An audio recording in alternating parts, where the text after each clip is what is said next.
Here. We're making House. President Reagan is threatening to cut off aid to the Philippine government if that aid is used to attack Filipino citizens. Some Filipinos in this country think the drama may drag on a while.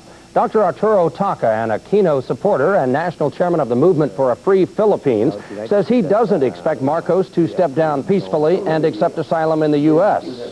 One thing we will have to remember is that the opposition to Marcos is not widespread as most Americans would think in the United States. The opposition to Mr. Marcos in the Philippines is centered mainly in the urban areas. And there are a lot of places in the Philippines where Marcos can flee and be relatively safe. One of these is his historic home province. Taka says Marcos still feels he would be safer in many parts of his country than in the U.S. as a refugee. In this country, A helicopter dived toward the presidential palace and fired a grenade launcher. A tank on the palace returned fire and several ambulances have been called to the scene. All this just hours after Marcos appeared on government TV to disprove earlier reports that he had fled the country. He says that he's in control and he will quash the rebel forces. But while he was delivering that message, rebel forces took over that TV station, and now they are trapped by Marines loyal to President Marcos. All this on a day when the rebellion appears to be growing. Earlier today, Marcos sent members of his army in tanks and armored cars to arrest the two rebel leaders held up about 5 miles from the presidential palace.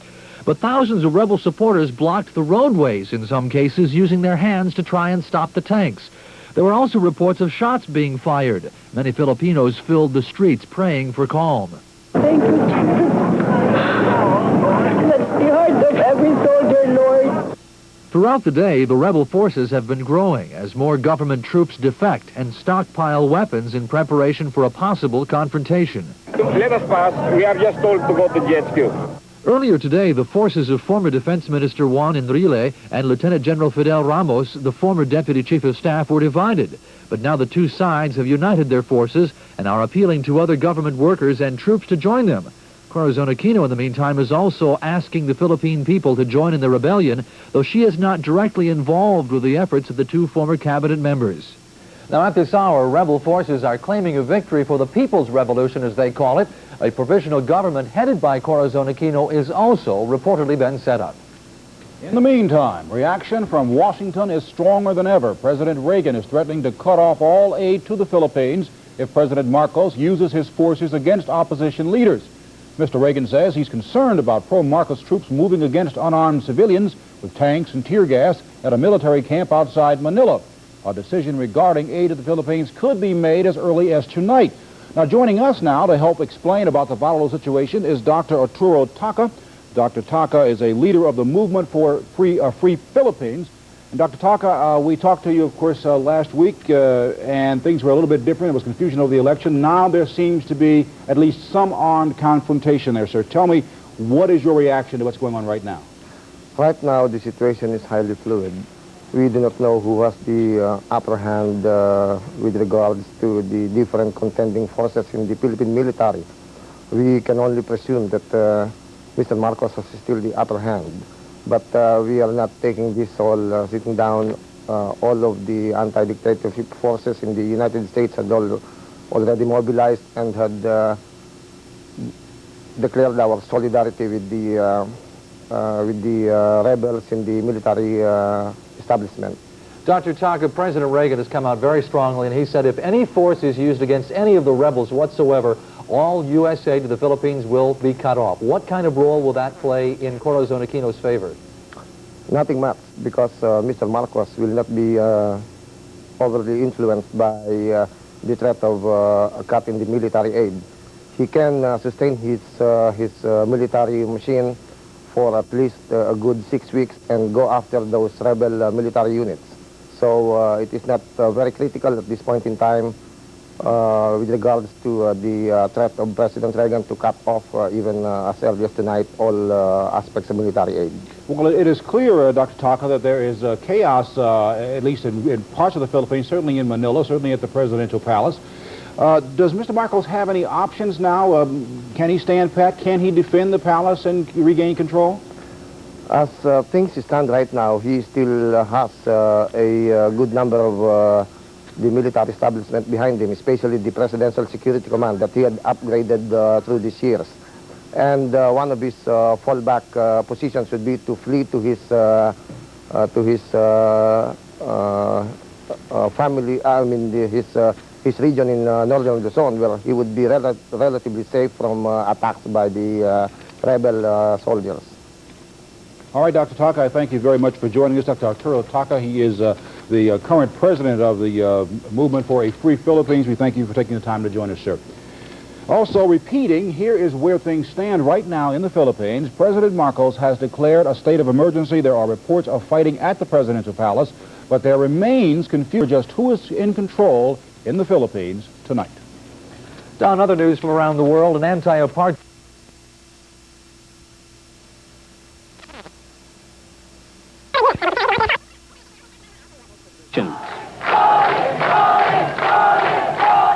The potential for violence was there, but the people intervened to protect the rebels. They formed a human barricade, professing non-violence as church leaders had urged. This is something which never happened before. So I think finally we are seeing Filipino people power at its best. The rebels say Marcos used military personnel and others to cheat Aquino out of victory in the recent presidential election. I think the president will realize that within the next few days that the entire nation will be clamoring for his departure.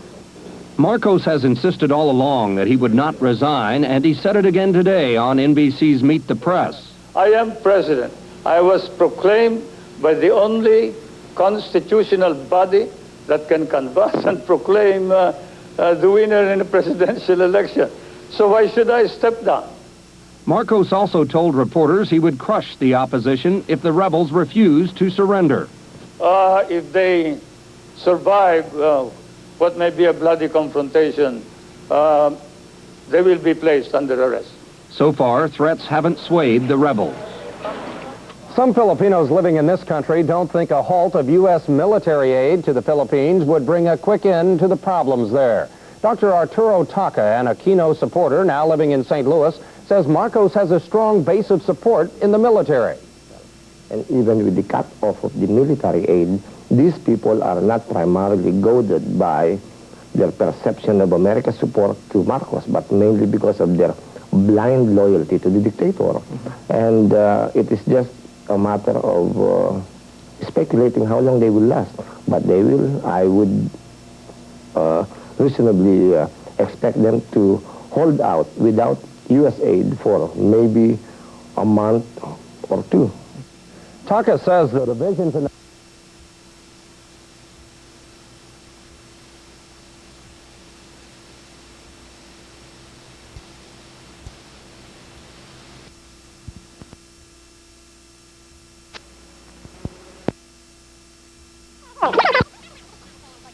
has not reached the Philippines. Should it be sent to the Philippines? Of course, by all means, because it was expected.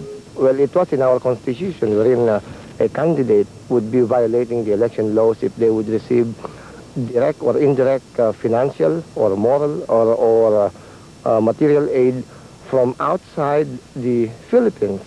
Dr. Taka plans to use the money for Philippine activities in the U.S., but critics charge the money should still be sent to the Philippines. They plan to push for this, saying it is another way to show their newfound independence, an independence displayed today by victory signs. United States at least $8 billion. That's how much the Pentagon believes it would cost to relocate those bases. Meanwhile, Aquino announced intentions today to prosecute government officials who committed crimes against the Filipino people during the Marcos administration. Jim Clancy reports. This is truly a remarkable event. It was a celebration such as the Philippines has never seen before. At least 2 million people crowded into a Manila park.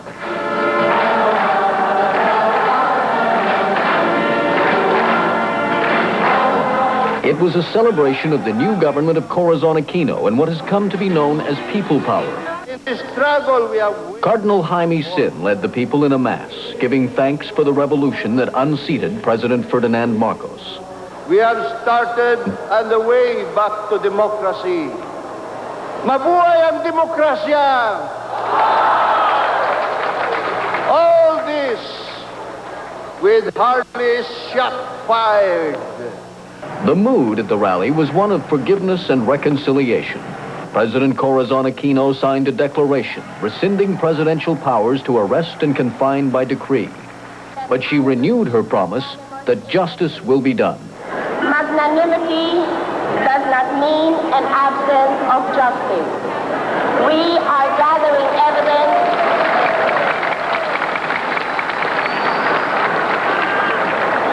We are gathering evidence and will set up the government structures that will try those who have committed grave crimes against the people.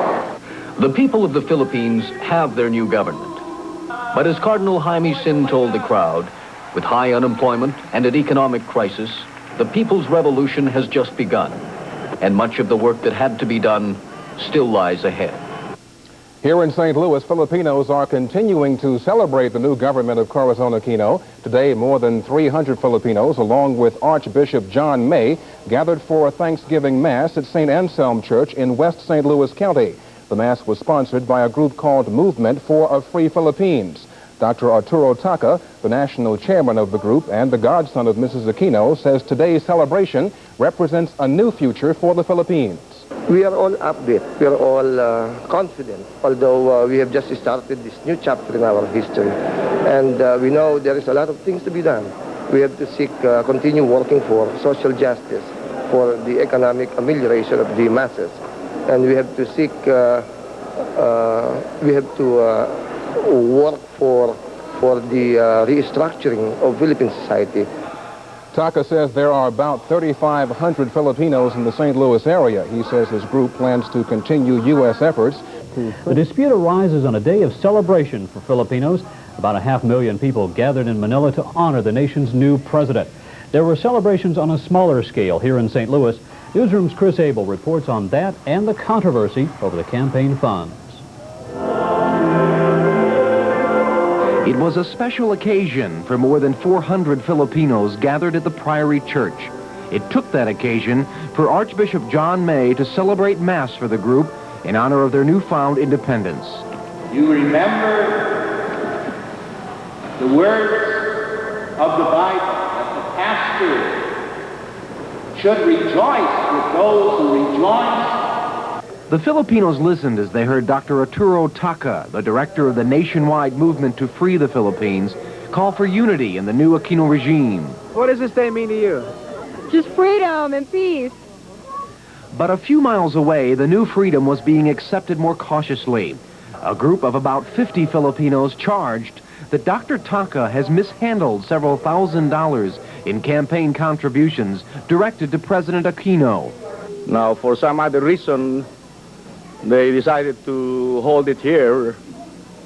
I do not know why. Dr. Taca says he did not send the money because a Philippine law disqualifies candidates using foreign campaign money. Being a propaganda group, we have also our own expenses to take care of. And so this is where we would probably utilize the funds that we have raised. But critics charge they will push to have the money sent to their homeland, saying it is another way to show their new freedom. Because of the new regime, some of the people are hoping to return to the Philippines. They came to the U.S. to evade oppression. They're returning to build their homeland. Chris Abel for the Channel 4 Newsroom. Tonight, the treasurer for the Movement for a Free Philippines tells Newsroom their local fundraising efforts amounted to only about $1,900. The treasurer also says the organization's books are available for inspection by any critics. In our World Watch tonight, celebrated Mass today with more than 300 Filipinos in attendance. This is a day of jubilation and celebration. It's our day of deliverance. Dr. Arturo Taca is national chairman of the Movement for a Free Philippines. He says it's appropriate their celebration take place in a church. Without the Catholic Church, I don't think we would see the light of the dawn of our new democracy. There are an estimated 3,500 Filipinos living in the St. Louis area. Today, many of them dressed in yellow in memory of assassinated political leader Ninoy Aquino. Others wore green, the color of Cory Aquino's political party. This beautiful Archbishop May says the events of the Philippines hold a lesson for all of us. The world has a lot to learn, for instance, in Central America, and right now in Haiti, and many places in the world. Maybe in our own country we could learn a lot from these people who changed the whole trend of government by non-violent witness to what they believed.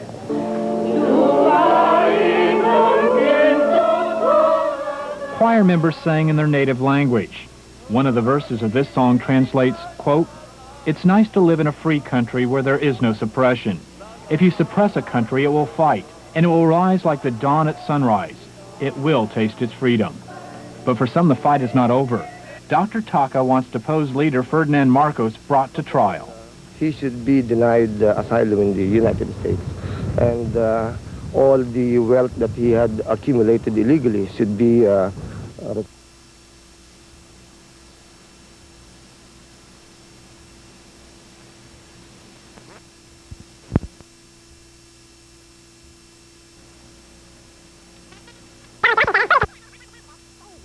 is falsifying the vote count. President Marcos had threatened to invalidate the election, but now says he will abide by the results. Meanwhile, both he and his opponent, Corazon Aquino, are charging each other with cheating in this election. This is Mark Litke. Thousands of Aquino supporters jammed into two Manila cathedrals today and cheered wildly as their candidate once again proclaimed victory and bitterly accused the Marcos government of trying to cheat her out of it. And now armed men have fanned out across our country to seize our ballot boxes in order to frustrate yet again the people's will.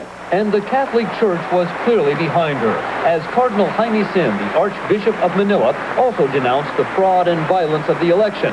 Then, Sin defended the volunteer poll watcher group NAMFREL against government charges that they had used violence on behalf of Aquino. I cannot believe that you are terrorists. You are people of peace. But appearing on This Week with David Brinkley, President Ferdinand Marcos again leveled his own charges against Aquino and her supporters, accusing them of cheating. I am ready to bring out the evidence showing that fraud has been committed by the opposition. Marcos also accused Aquino of violating the Philippine Constitution by proclaiming that she would not accept results that showed a Marcos victory. She is saying that unless she wins, then there isn't going to be any proclamation. By that, I suppose they're going to start civil disturbances, but we can handle anything that they throw at us. And in fact, the government began flexing some muscle today as riot police moved in on Makati City Hall, where Aquino supporters have been trying to prevent the movement of tally sheets, which they feared were going to be stolen. They bring out the original, we will fight. In this instance, a peaceful solution was worked out. The tally sheets transferred safely to a new location. But many here fear that with tensions running so high, peaceful solutions are rapidly running out. Mark Litke, ABC News, Manila. Well, joining us now in our studios is Philippine national Dr. Arturo M. Taka.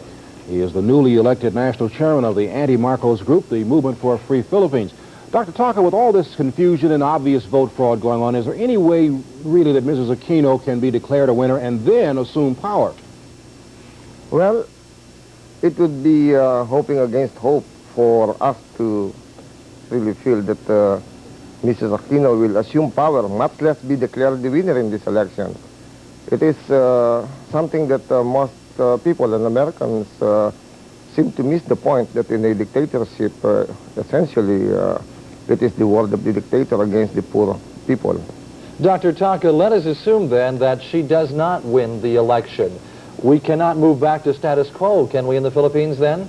Well, if Mr. Marcos would still be in power, as we would have to presume he would be until he dies or until he is terminated, the civil strife will go on, civil disobedience will go on, the insurgency will continue, and there would be what you call a dramatic escalation of anti-Marcos and anti-government activities, and there would be a shift now to what we would say as the revolutionary phase in the struggle.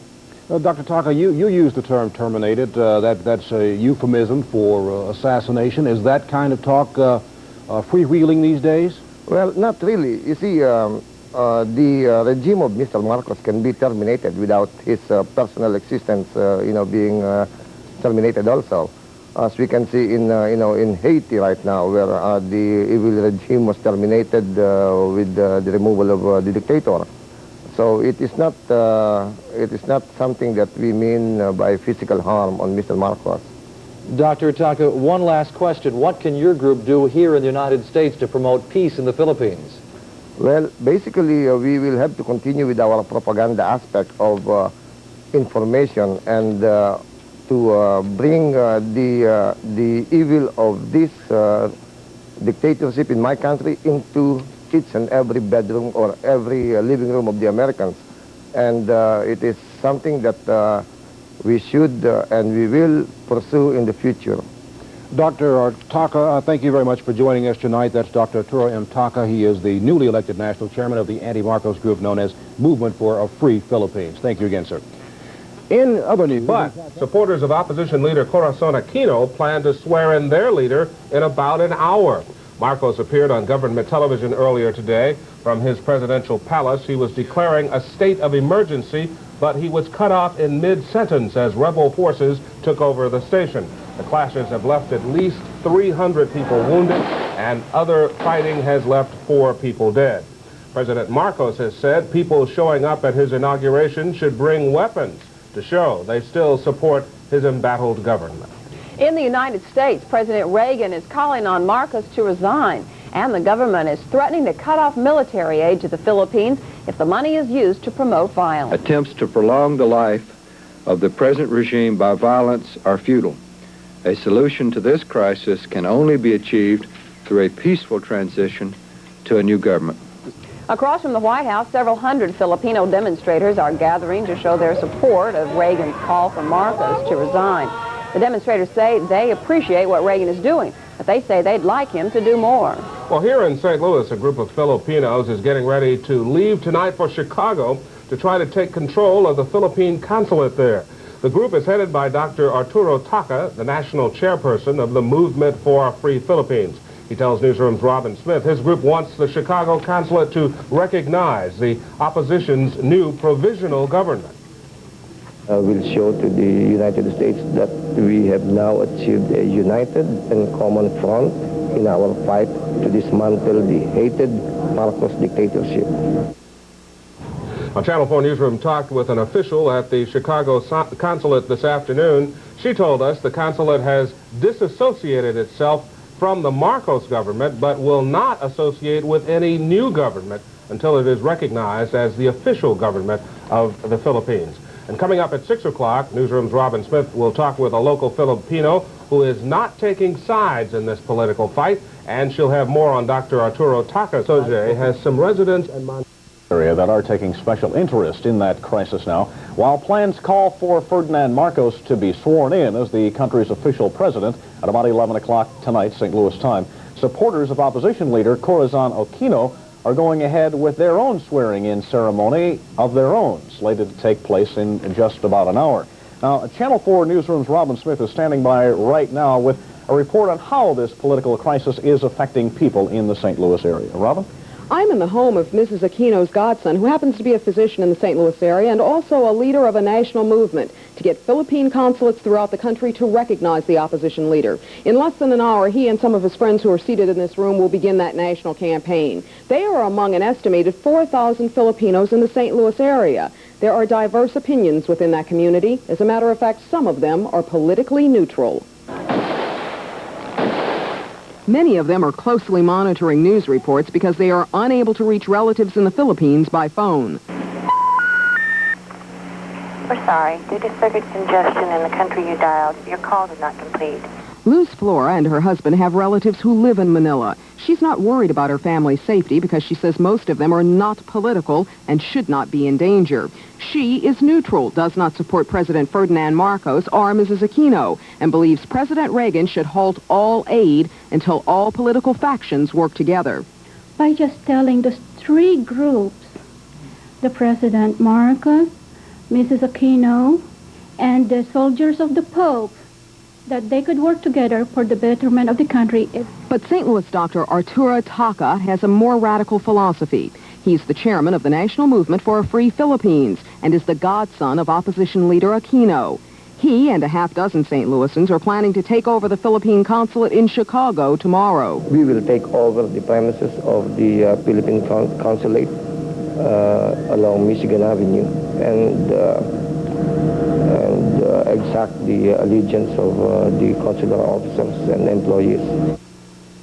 Dr. Taka expects that to be a ceremonial takeover tomorrow at the consulate in Chicago. I'm Robin Smith, reporting live from Town and Country. Now back to the newsroom. Robin, one other question before you get away. Have we been in touch with the consulate office in Chicago about this takeover? Yes, they say already they have signed documents saying they will not support President Marcos. However, they say they will not pledge their support to anyone until they know they firmly know who will be the permanent leader in the Philippines. Julius? Thank you, Robin. Wiretaps of reputed organized crime leader Matthew Mike. Two leaders, Ferdinand Marcos and Corazon Aquino. Now, a short time ago, Mrs. Aquino was sworn into office by the head of a provisional Philippine government declared by military rebels. Ferdinand Marcos is scheduled to also be sworn in as the head of the Philippines at this hour. Now, tonight, Marcos still refuses to give up power despite calls from the U.S. and an uprising by some of his top military officers. Now, reports from the Philippines seem to be changing minute to minute, so it's difficult to say if a relative calm still prevails in Manila and the outlying areas. We have this late update on the happenings in the Philippines from CBS News correspondent Rick Fredrickson. They stayed up all night, maybe 500,000 supporters of Corazon Aquino outside the rebel headquarters. It sounded like a victory celebration. TV Channel 4 continues to broadcast news bulletins on the opposition movement, and Aquino phoned in to the station today, pleading for calm after new reports of shooting near the TV station and outside the presidential palace. And I would like to appeal to our countrymen, especially since just a while ago I have been hearing all of this firing going on, to please resist and desist from killing innocent people. Later, rebel commander Fidel Ramos went on the air and claimed 85% of the Philippine military has taken sides with the opposition. He said the main Marcos stronghold was at the presidential palace, where soldiers guarding the Marcos family had fired into the crowd overnight, wounding about 8 people. At the rebel camp this morning, the crowds were cleaning up and catching up on the news. Aquino told her people to stay at the rebel camp and not come to her inauguration today when she announced that she is taking power. It's more important, she says, for the citizens to protect their headquarters. And at the presidential palace, Marcos will take his oath of office for the 4th time. He begins a 6-year term, with his opponents claiming his 20-year reign is about to crumble. Rick Fredrickson, CBS News, Manila. And back in this country tonight, President Reagan, in a reversal, now is openly trying to get Marcos out of power. In Washington, Corazon Aquino's supporters protested and called on President Marcos to resign. At the White House, President Reagan, through his spokesman, did the same thing. Solution can only be achieved through a peaceful transition to a new government. As a transition of power in the Philippines seemed more and more inevitable, top administration officials briefed members of Congress, and presidential envoy Philip Habib was dispatched to the Philippines. This afternoon, Marcos's labor secretary talked with the beleaguered Philippine leader. If there are no further provocations on the life and safety of the president and of the members of his family, I think other options can be considered. Travel for Marcos and his family may be difficult. It is reported that the Philippine Air Force Wing assigned to provide air travel to the presidential family has defected to the Aquino side. President Reagan could play a role in getting Marcos out of his country. Mr. Reagan says he would be willing to offer political asylum and a plane out of the Philippines if he asks for them.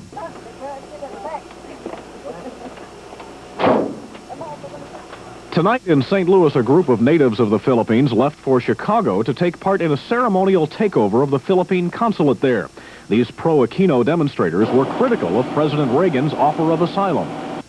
being a refugee myself, I would hate to see him here in the United States partaking of all the liberties and democratic processes in this country when he was one of the, or he is one of the greatest violators of human rights.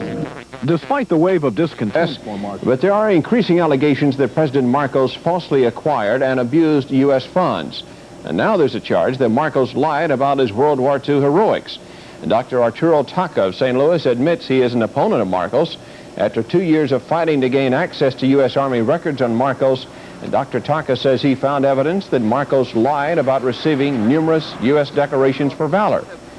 So what is the value of this revelation at this time? There are still a lot of Americans who sympathize with Mr. Marcos because they wrongly believe that Mr. Marcos had served the United States well during the Second World War and was an authentic American hero and an authentic recipient of American decorations.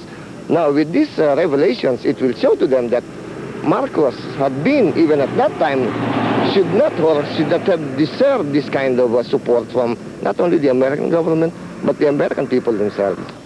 The timing of the recent charges against Marcos certainly coincide with next month's election. He faces the widow of Benigno Aquino. May 4th.